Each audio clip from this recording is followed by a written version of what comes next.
যেখানে এরকম নিরাপত্তা বাহিনীর বেষ্টিত হয়ে ধর্ম পালন করে একটা হাস্যকর জিনিস হয়। এটা কি কথা হলো?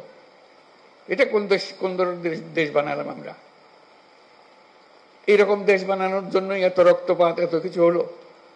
আমরা সেটা চাই না।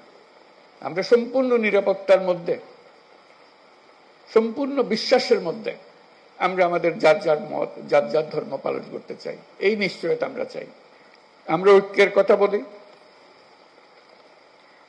যে ঐক্যের কথা আমরা বলি সেই ঐক্য দুর্গাপূজার কাঠামোর মধ্যেই আছে। সনাতনী ধর্ম বিশ্বাস মতে 10 ভুজা দুর্গাপূজার কাঠামোতে দেশ ও জাতির সব ধরনের ঐক্য সংহতির প্রতীক আছে। লক্ষ্মীর ধন সম্পদ, সরস্বতীর জ্ঞান, কার্তিকের বীরত্ব, গণেশের সাফল্য, 10 ভুজা দুর্গার অসীম শক্তি সম্মিলিতভাবে সমস্ত অশুভ শক্তিকে পরাজিত করে। এর মধ্যেই ঐক্যবদ্ধ হবার চিত্র আছে।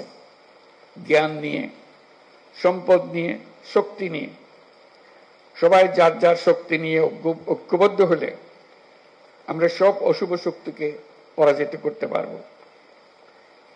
কারো সাধ্য নেই এর থেকে আমাদেরকে বঞ্চিত করে।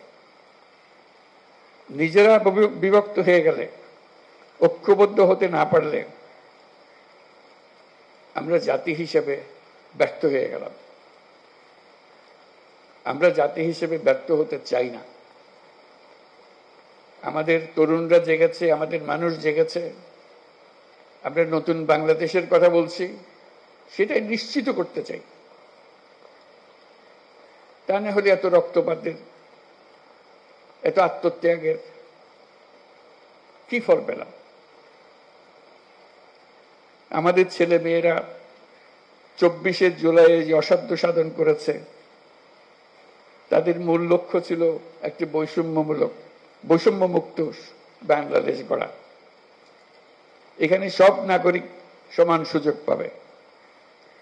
আমাদের ছেলে মেয়েরা সে যে ঘরে জন্মগ্রহণ করুক না কেন, সে ছেলে হোক আর মেয়ে হোক, সবাই নাগরিকের সমান সুবিধা পাবে।